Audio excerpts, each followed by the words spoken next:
Hi, everyone, this is the Encyclopedia channel. In this episode, we will interpret the power of now. In the book, the author not only raises various questions, but also provides us with solutions, such as why should we live in the present? How to dissolve the influence of pain and negative emotions? Do you want to stop obsessive thinking behavior? How to regain my consciousness, know my true self, and avoid internal friction in emotions and thinking? How to use the power of the moment to maintain the intimacy with your partner. After watching this video, you can understand the essence of it. This is a wonderful book. Why do you say it is a strange book? First, because of its incredible reach. The first edition was written in English and published in Canada in 1997. Over the next 2 decades, the book sold more than 3 million copies in North America alone, and more than 1 million copies in the UK alone. Its influence is far beyond the English-speaking world. As of today, the book has been translated into more than 30 languages. In 2007, the simplified Chinese version of this book was published for the first time. In the next 2009, 2011, 2013, and 2016, this book was reprinted continuously, and the best-selling continued. The word of mouth of this book is also quite good, and its value can stand the test of readers in a very broad cross-cultural market. In addition to its amazing impact, the ideas in this book are also amazing. It is no exaggeration to say that this is a book that can make people's brains stop. This is strange, we read books to sharpen our minds, make it run faster, and output more accurate results. How can there be books that stop the brain? This is because the author of this book believes that many of the problems we encounter in our daily life are ultimately not caused by our mind not spinning fast enough, but because it cannot stop spinning and produces too much noise. We are drowned in such noise, but we cannot hear the true inner voice, nor can we take effective actions. From a practical point of view, this book can help us shut down the noise in our heads, bring our awareness back to the present moment, and face the problems that need to be solved wholeheartedly. Next, let's get to know the book and its author. The book is called The Power of Now, and the author is Eckhart Tolle, who was born in Germany in 1948. At the age of 29, Tolle underwent a radical transformation. At that time, Tolle had just graduated from Cambridge University and was a very talented young scholar. He is fluent in English, German, and Spanish, and has research on literature and cosmology. But unfortunately, Tolle suffers from depression and suffers mentally, and his knowledge cannot relieve his inner pain. One night not long after her 29th birthday, Tolle felt a strong suicidal urge. All night, he kept repeating a sentence in his mind, "I can't bear myself anymore." But when the string in his heart was about to snap, Tolle suddenly realized a problem. What if I can't stand myself, so there must be 2 of me, and one of them can't stand the other, so which one is real? At the thought, the horrible voice in Tolle's head suddenly disappeared. His thinking stopped, but his consciousness was highly lucid. In Tolle's view, thinking and consciousness are 2 completely different concepts, which we will elaborate on later. On the following morning, Tolle felt that the world was wonderful and his life was like a new one. After this transformation, Tolle bid farewell to depression. In his later life, Tolle shared his experience with people in various seminars and helped people get rid of their inner pain, which gradually became his profession. In the process of communicating with people, he also precipitated his experience into a complete set of theories and wrote it into a book, which is the Power of Now you will hear next. Next, we will divide this book into 2 parts, theory and practice. In the first part, first explain Tolle's whole set of thinking about life, the world, and self. In the second part, let's talk about how to use Tolle's theory to help us get rid of the noise in our minds, bring our attention back to the present, and live a more quality life. First part. Let me first explain Tolle's theory. Generally speaking, it is all-encompassing, and it deals with the relationship between human thinking and consciousness, self and world. It sounds very mysterious, but it is not difficult to understand at all. Let's start with the problem of noise in the head, just mentioned. I don't know if you have ever had such an experience. You are dealing with a matter at hand, for example, you are writing a document in the office. But you stared at the line of words just typed on the screen, and suddenly fell into deep thought. This month's KPI is a bit difficult to complete. Whoever is going to get married next month, you have to remember this matter. Speaking of it, we have known each other for so many years. I think back in school, I was quite ambitious. By the way, the last time I read this book was quite inspiring. What is the title of the book? Okay, stop. When you finally come to your senses, 5 minutes have passed. You might be thinking, what's the big deal when this happens? Isn't it just mind wandering? I come back to my senses and continue to do things, isn't it all right? If you feel this way, it just means that you have become accustomed to the noise in your head and don't think it's a problem. The power of now begins by reminding us that the noise in our heads is a problem, and a big one that needs to be addressed seriously, because it is literally damaging the quality of our lives. In the book, Tori has a name for the noise in his head, and he calls it obsessive thinking. Why do you say this kind of thinking is compulsive? Because it is out of your control. Think about it. Has your mind wandered ever since you deliberately wanted to? Can you stop whenever you want when your mind wanders? Even if you realize that your mind is wandering and tell yourself to stop immediately, the noise in your head will still not disappear, it will only become a dispute between you and yourself. It's not until you finally turn your attention back to what you need to do in front of you that you finally struggle out of the pit of distraction. Don't you think this is a problem?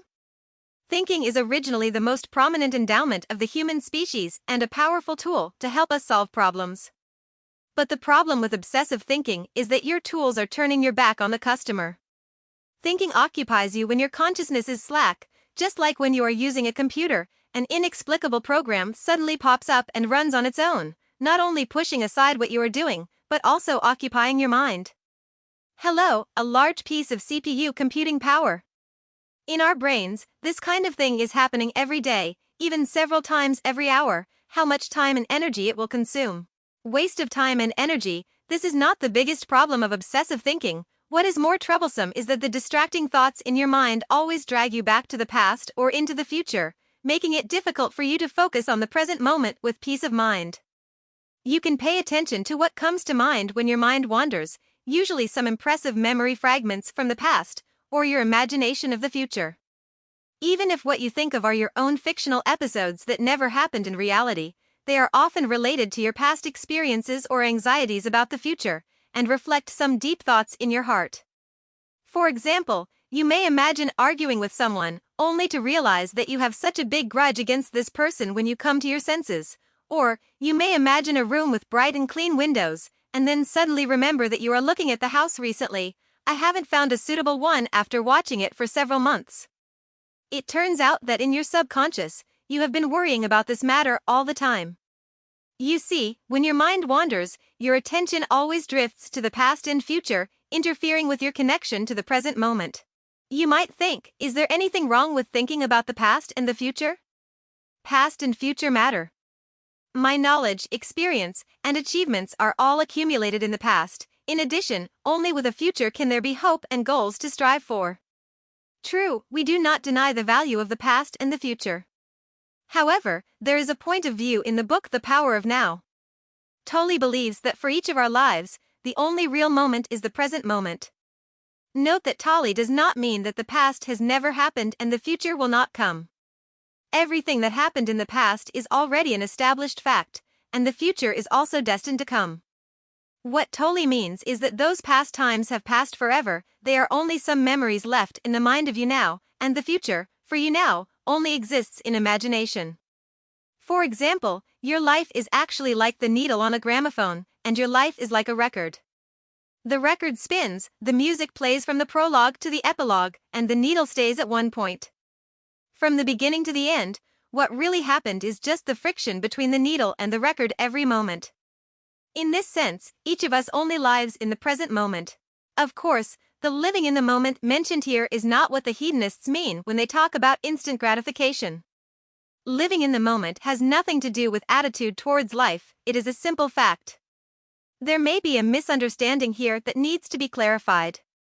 Since we are all just a needle on the gramophone, only at this moment, friction with the record of our life, can we still recall the past? Can you still look into the future? Sure. You can reminisce about the past with interest, and look forward to the future with concentration.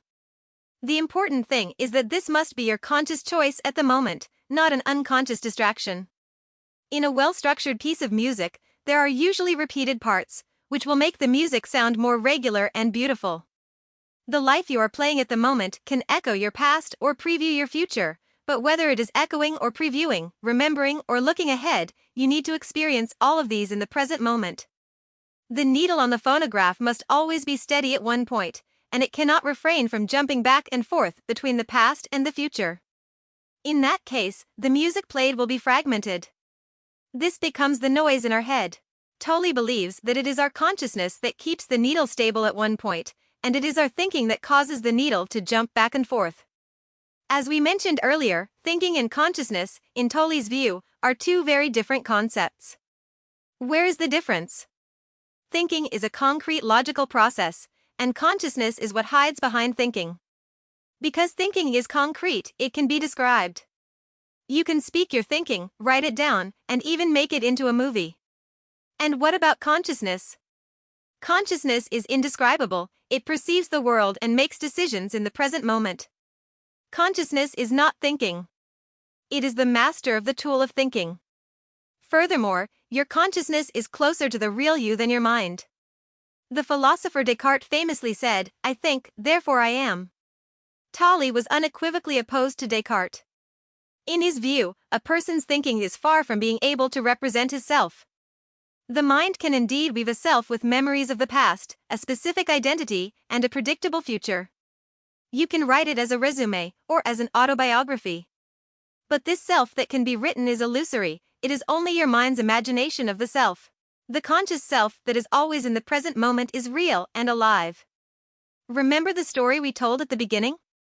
At the age of 29, Torrey suddenly realized on a night of extreme pain that he had two selves, one of which could not stand the other, and frantically urged him to commit suicide.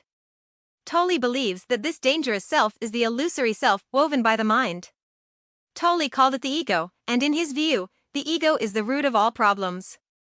The ego always plays out an imagination about the past or the future in our minds when we are not paying attention, making us immersed in past emotions or anxious about the future. Why would the ego do this? This is because the ego can only exist by virtue of the past and the future. Come to think of it, who would I be without my past, without things to put on my resume? How should it describe itself? How can the ego imagine itself if there is no future at all? Once deprived of the past and the future, the ego is nothing. So it can only survive by constantly projecting itself into the past and future, by constantly rejecting the present. From the perspective of the ego, the present moment is only the result of the past and can only be seen as a means to an end in the future. This is how the ego mind works. Tolle also believes that egoic thinking can have a dire consequence, which is the pain body, the body of the body. This is a very important concept in the book. What is the pain body?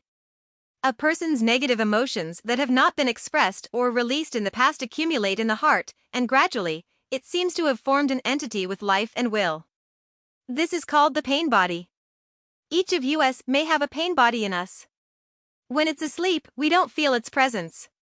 But once we encounter a setback, encounter someone, something, or something that reminds us of an unbearable pain, the pain body will wake up. You will see a person who is usually amiable, suddenly becomes irritable and impulsive, as if he is a different person. At this time, what you see is probably his pain body. The energy of the pain body comes from the past, and it is precisely because the illusory ego can't help but push open the door of the past that it releases those negative energies. Is there any way to undo the influence of the pain body? The second part. Yes, this is the power of the moment. I just introduced several concepts in the book. It may sound a bit messy. Don't worry, let's clarify the relationship between these concepts. The opponent we have to overcome now is the pain body, that is, the negative emotions that have accumulated in our hearts for many years. How did the pain body come about? The pain body is fed by our ego. The ego is dependent on the past for its existence, from which it radiates negative energy and develops the pain body. How did that little me come about? The ego is woven by the mind, it is the self that our mind imagines out of past and future. From this point of view, the relationship between the pain body, the ego, and the thinking is actually very simple. It can be summed up in one sentence: the thinking creates the ego, and the ego creates the pain body. Now it is clear that in the book The Power of Now, Tori believes that the reason why we suffer and are tortured by negative emotions is rooted in our thinking. More precisely, the problematic it's our out-of-control obsessive thoughts. To paraphrase a Buddhist saying, the pain body is a demon formed by distracting thoughts. Once you find the root of the problem, you will have a solution to the problem. We mentioned earlier that thinking is the tool of consciousness, and consciousness is the master of thinking. If you want to subdue the out-of-control thinking, you have to bring back its master, which is consciousness. How can I bring my consciousness back? This problem sounds abstract, but in fact there are specific and feasible methods of operation, and it is very simple. There are two main methods that Tali introduces in the book. The first way is to observe your thinking with consciousness. If you are in a safe, quiet environment, you can try it now. You can close your eyes and say to yourself, I want to see what the next thought that pops into my mind is. Next, please focus on it, like a cat staring at the mouse hole, quietly waiting patiently for your next thought to pop up. In 10 seconds, please try it yourself. What do you find? In Tali's experience, most people don't have any ideas come to them when they are concentrating on waiting for their own ideas. During the last 10 seconds, if you were paying attention enough, you may have felt a blank space in your mind. Of course, it's also possible that this didn't happen, and some thoughts popped into your head anyway. At this time, it doesn't matter, please continue to try.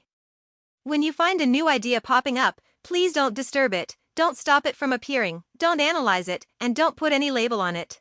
In other words, don't actively open your mind. An idea pops up, you just have to acknowledge its existence, like you bump into an acquaintance on the street and just smile. Practice this method a few times, and you'll soon find a few seconds of gaping in your mind. At this time, the noise in your heart that you didn't even notice suddenly disappears, just like the humming air conditioner is suddenly turned off, and you will feel very relaxed all of a sudden. Here is a reminder that the purpose of this exercise is to help you regain consciousness so that it will not be obscured by the noise of thinking. So ideally, when your mind goes blank, your consciousness should be hyper-aware. If you feel drowsy when your mind is blank, you also need to increase your focus. Toli mentioned in the book that Buddhist monks also perform similar exercises when they meditate. It is said that some Zen masters, in order to test the level of meditation practice of their disciples, would hold a small stick while they were meditating, approach them quietly from behind, and then suddenly hit them with the small stick. At this time, if the disciple's meditation method is correct, his consciousness will be in a state of high vigilance, and he can avoid the stick that the master hits. If the disciple has not yet mastered the meditation technique, he is either dozing off, or his mind is full of unconstrained thoughts. Unconscious state, this is about to be beaten. What we just said is the first method to help you regain your consciousness, which is to actively call your consciousness to observe your thinking. In addition to this method, the book also introduces the second method, which is also very simple, which is to concentrate on what you are doing right now. Note that the key to this method is the word feel. Feel, but don't think. Toli gave some examples in the book. For example, when you go up and down the stairs, don't think about anything else, put your attention on every step you take, pay attention to the feeling of muscles when you lift your feet and land, feel the ground give your support and feel your breath. For another example, when you wash your hands, feel the friction between the skin of your hands, experience the temperature and texture of the water flow, listen to the sound of water flushing the sink, and smell the scent of soap. You see, going up and down stairs and washing your hands, these are actions that you can complete in an unconscious state. Therefore, when you usually do these actions, your thinking may have taken you away from the present moment. You might be thinking about the ingredients for dinner as you walk up and down the stairs, or you might be thinking about the work tasks to be done the next day while washing your hands. At this time, as long as you focus on the feeling of the moment, you can escape from the maze of thinking and let your consciousness regain the initiative. This method is also very convenient, and can be used to bring your awareness back to the present moment at any time, as long as you are not working on a task that requires a lot of logical thinking. Earlier, we introduced two ways to regain consciousness: mobilize consciousness to observe thinking, and pay attention to current feelings. In the book The Power of Now, Tori also gave a deeper meaning to the matter of recovering consciousness.